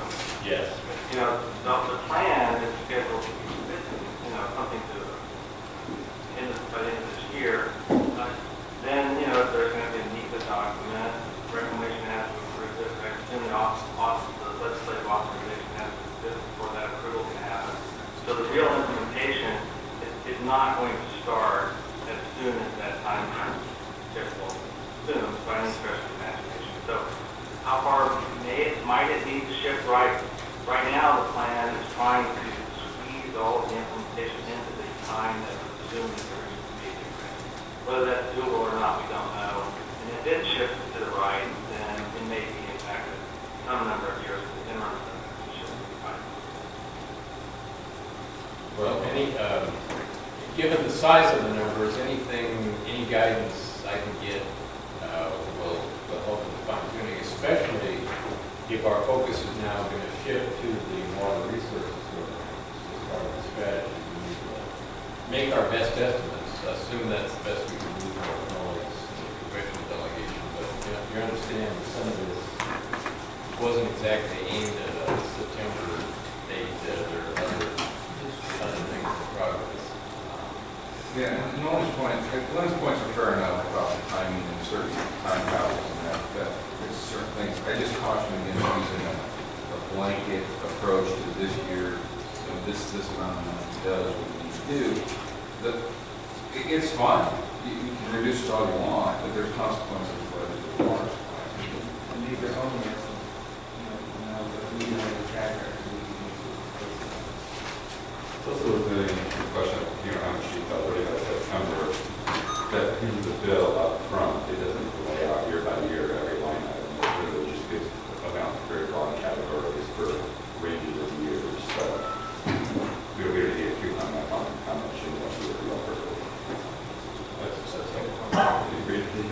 the total. Most of what it gets at is kind of the total federal contribution we use at all. And then you kind of can state the foundation contributions be quantified with enough confidence that we can say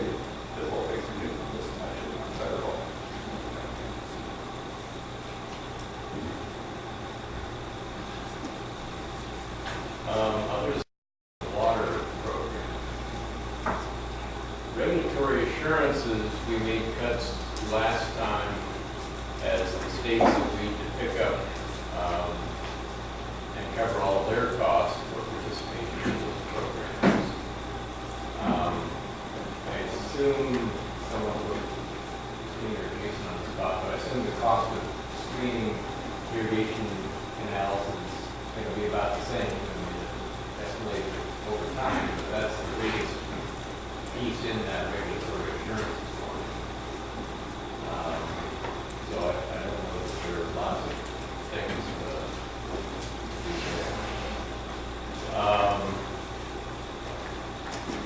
Richard, other thoughts on homework we need to do? One question I have on that item, just been talking about is to what extent is any of that work been done or scheduled to be done in this couple of years already? The screening was on a schedule to coincide if there was an affirmative secretarial determination.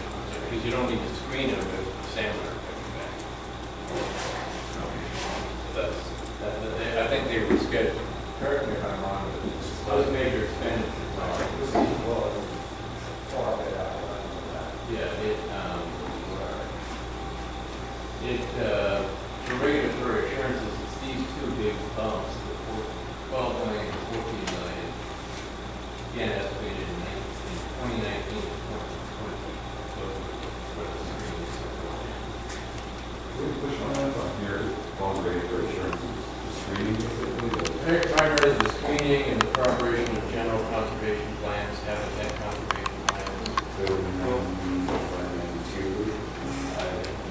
I'm a little worried that people are thinking one thing when they hear screening, and this line item is about screening on the Klamath irrigation project.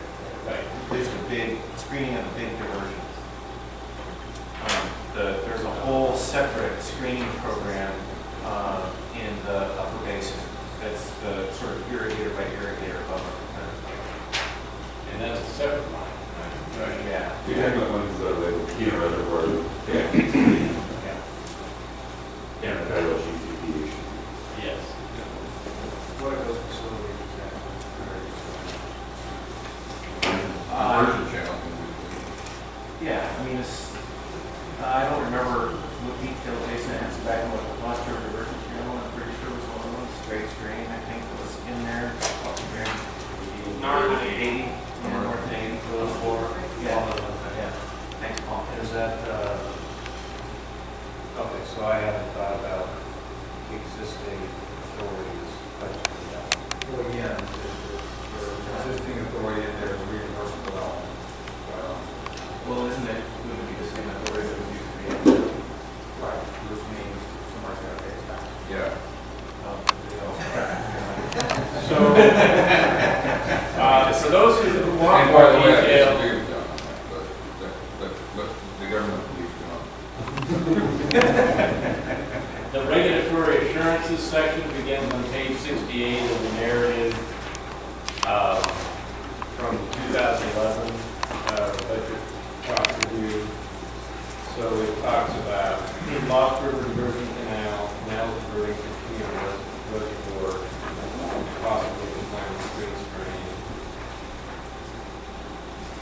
Klamath Street Stream is difficult because of the ways, but in general, these numbers are more solid because they're based on the 8 Canal Stream, which is a more recent experience. So, I mean, I think these numbers are not that far from reality. Jeremiah said more. Yeah, but we can probably get you more detail. That's right. Other homework we need to be doing on cost reductions.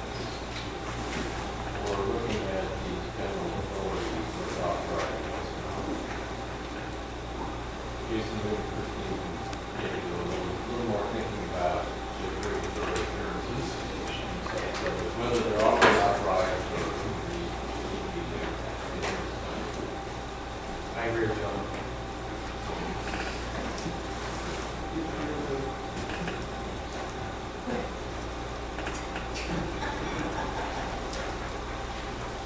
So,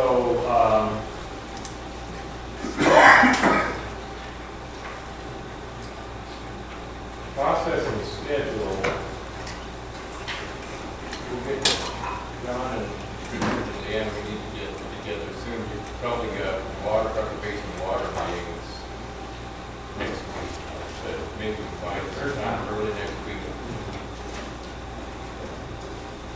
Maybe what, I'm just thinking rather than try to, we're gonna move on to bigger picture scheduling, probably this afternoon. About whether, well, you want to say something about that? Yeah. So I've been in some communication with Senator Wyden's office on just the overall schedule and where we're at. In very general terms, the water group is continuing to meet. It's making progress, and it needs a little more time to get to something that the participants in that process are ready to share with the entire task force. So I am going to move the date for the Klamath Basin Task Force from the currently scheduled date of September 5th. And actually, we're going to move it back 2 weeks. So and I don't have my notes right in front of me, but somebody do the math. September 19th. September 19th. And we can talk about where. But so working from that date to what makes sense for this group is, I think, the discussion we need to have now. I would like there to be a meeting of this group with enough time after that meeting, well, basically the potential for 2 meetings of the cost group between now and the full task force. One of those maybe could be by phone or something, I don't know. I'm open to it. So here's, we're making this up as we go, but if you could hold September 5th, do you think, will you be tied up with your water group that day, or do you think we could use a half day of that for a meeting of the cost group? Do you remember? Thursday, 5th? I think we said Wednesday, we were taking that Wednesday and Thursday. Yeah, all day. Yeah. But we did leave half a day for the, we did leave half a day, I think on the 4th for the cost group. Yes. In the morning.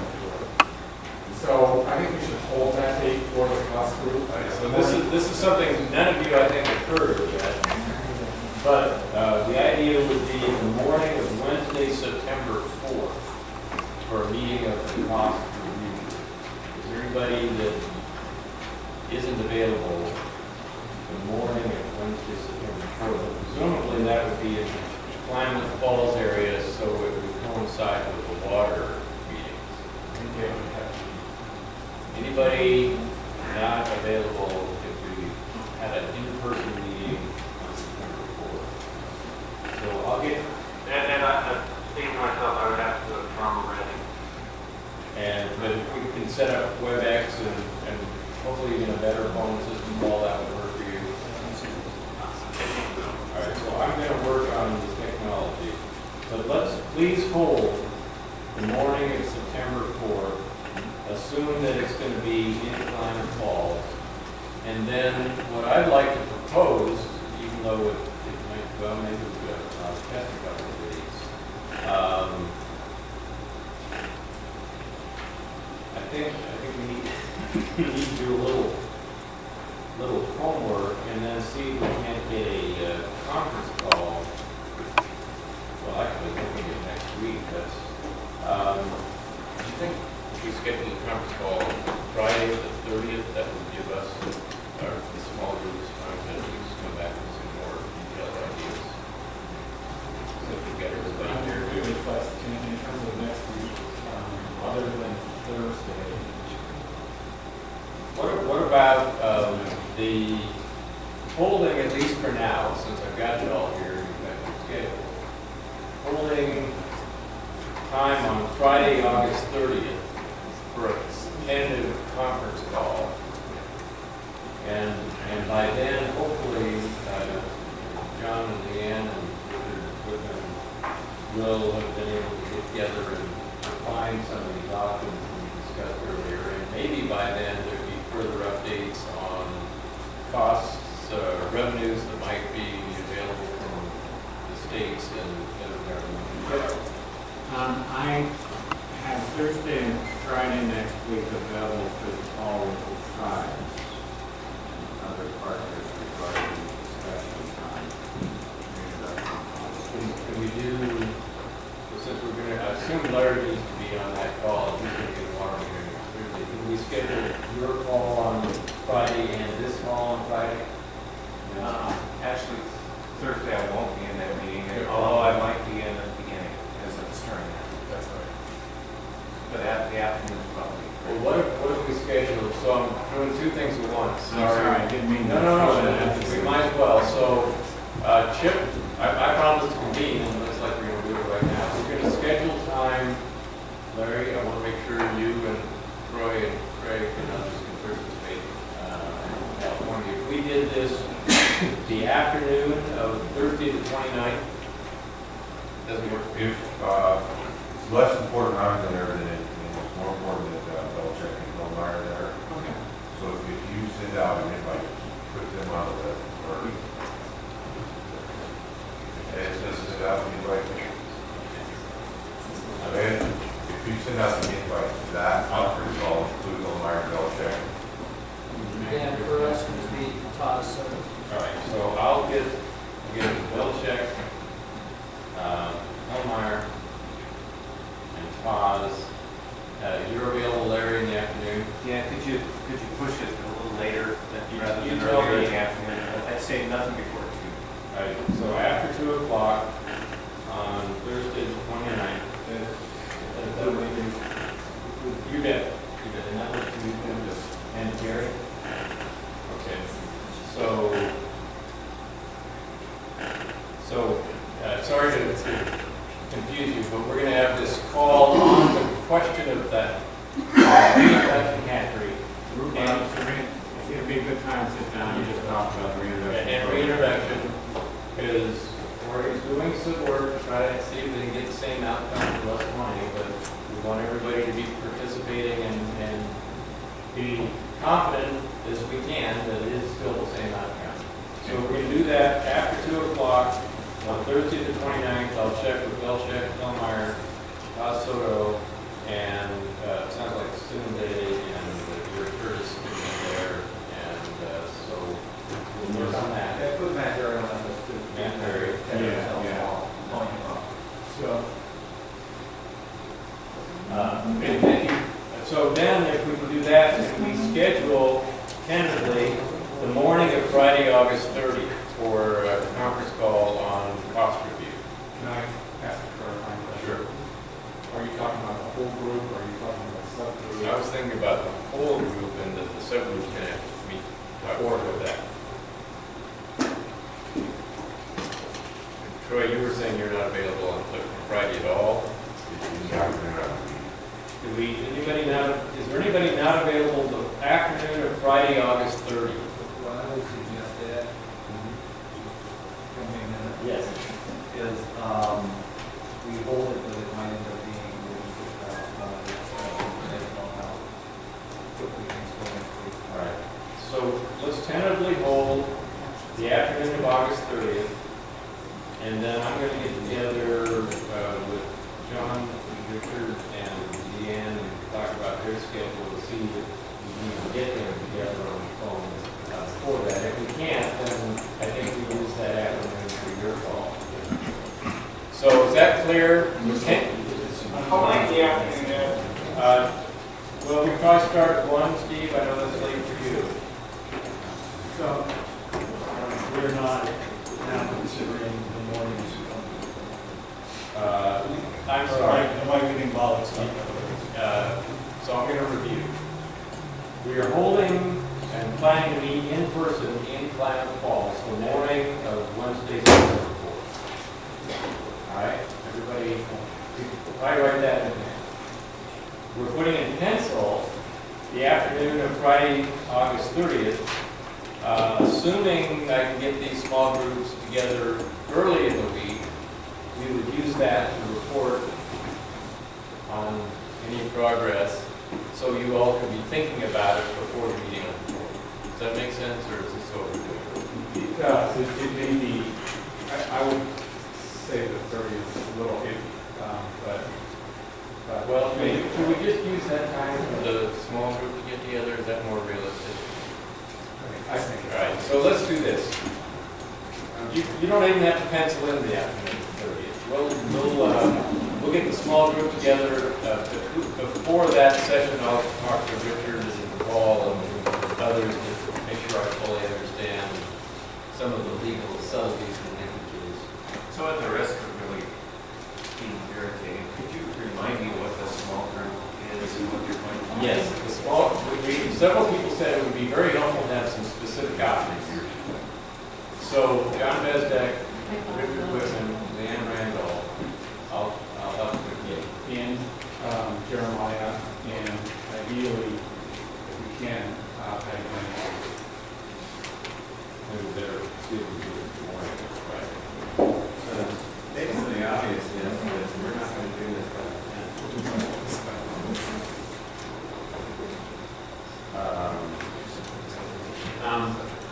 Am I to understand that the timeline of getting this to the senator is slipping? You probably missed Richard's statement that we're moving the September 5th task force meeting to September 19th. Well, I got that, but I guess You're implicating, I'm confirming the implications. Okay. I've seen the obvious. So Jeremiah, are you available in the morning? Morning for us on the 30th. Leanne, are you available on the morning of the 30th? Leanne, are you still on? I'll check with her. Sorry, I'm not, yes, I am available. And Richard, you're available. And John, Bezdek, you're available morning of the 30th. Thank you. All right, so that'll be the small group call. And I will check with Patty Vanity. And the idea would be to come back with some options for the in-person meeting on the 4th. And hopefully a clearer plan forward for getting ready for the meeting on the 19th. And we'll probably, Richard, can we get really confused people? If we're going to be meeting on Thursday the 19th, do we assume we want to schedule a cost review meeting the day before or the morning of? Let's shoot for the morning of. I think that's certainly works better. So if you please also write down, at least in dark pencil, Thursday, September 19th, the morning will be a cost review, the afternoon will be a task force meeting, and we will try to have them in the same town, maybe even in the same room. I apologize, there's a lot of moving parts on this process. There is, yes, on the 4th, and also the morning of the 19th. 9 to 12. I'll get all that worked out. No, meeting is I think we should have one in Happy Camp and one on Eames. after anything else we find place. I did not know. All right, I'll write this up, okay, so, I know that's a lot of things that we try to schedule, but we've got a in-person meeting on the morning of the 4th, an in-person meeting the morning of the 19th, and hopefully we'll have a lot more for you on the 4th, so that we're really sharpening what our recommendation might be on the 19th. Does that seem like a plan? My calendar had something on the 12th. Technically, it's my All right. Anything else related to the cost review work that we want to cover?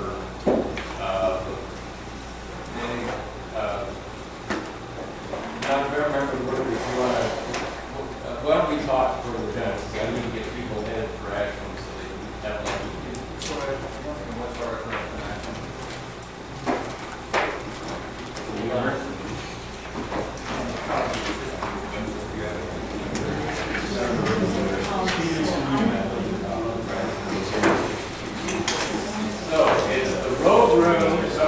Rainey. Road room, second floor, Stevenson Youth Building. The university is located at 1250 Boulevard in Ashland. And Richard's office also sent an email just the last day or two about a couple of parking lots that they won't ticket. Those are off Mountain Boulevard.